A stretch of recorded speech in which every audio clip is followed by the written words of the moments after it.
നീ മണ്ടത്തരമെല്ലാം കാണിച്ചോ? മോനെ ആക്സിഡന്റ് കാര്യം വന്ദനയോട് പറഞ്ഞോന്ന്? ഇല്ല, അതിനുള്ളൊരു അവസരം ഇതുവരെ കിട്ടിയില്ല. ആശ്വാസമായി. മോനെ പറയരുത്. പറഞ്ഞ നീ കെട്ടിയത് ആലി പൊട്ടിച്ച് അവള് നിന്റെ മോന്നയ്ക്ക് തന്നെ വലിച്ചെറിയും. നിന്നെ തളയ്ക്കാൻ വിലങ്ങുമായി പോലീസിനെ കൊണ്ടായിരിക്കും പിന്നെ അവളുടെ വരവ്. മക്കളെ, അവിവേകം കാണിക്കല്ലടാ. വന്ദനോടൊന്നും പറയരുത്. ഈ കാര്യത്തിലെങ്കിലും നീ അച്ഛൻ പറയുന്ന ഒന്ന് കേൾക്ക്.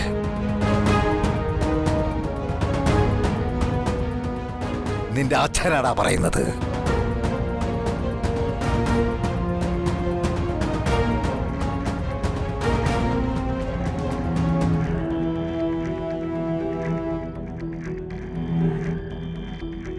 ആ, എന്നാ നാളെ നേരം വിളിക്കുമ്പോ തന്നെ വന്ദനയും കൂട്ടി ഇങ്ങ് എത്തിയേക്കണം.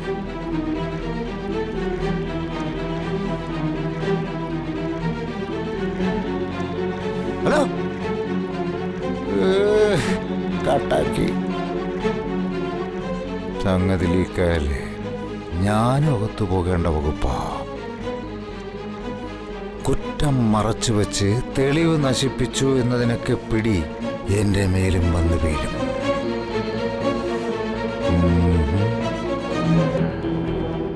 സ്വന്തം ഭാര്യയെ അറിയിക്കരുതെന്ന് കരുണാകരൻ ജഗനെ വിലക്കിയിട്ടുണ്ടെങ്കിൽ അതിനെന്തെങ്കിലും കാരണം കാണാതിരിക്കില്ല.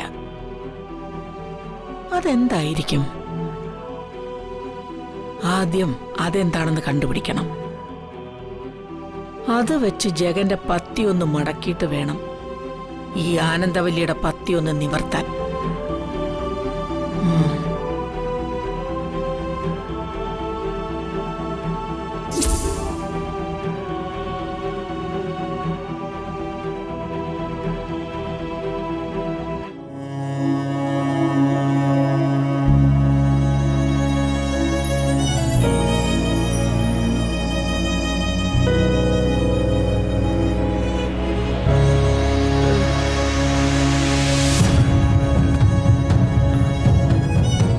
അമ്മ ഉറങ്ങിയോ? ആ, ഇനി നീയും പോയി കിടന്നോ മോനെ.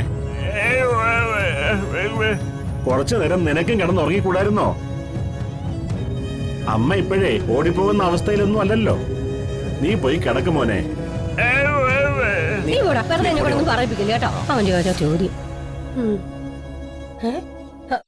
ഒന്നും കൂടി പറയടാ.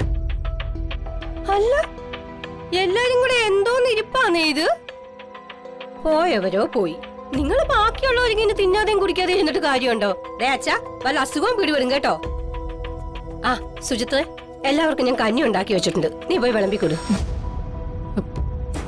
ചേച്ചി കഴിച്ചോ? ആ, പിന്നെ കഴിക്കണ്ടേ? ഞാനും പ്രകാശും ഓരോ സ്പൂൺ വീതം കഞ്ഞി കുടിച്ചൂന്ന് വരുത്തി. ഉയിര് കിടക്കണ്ടേ?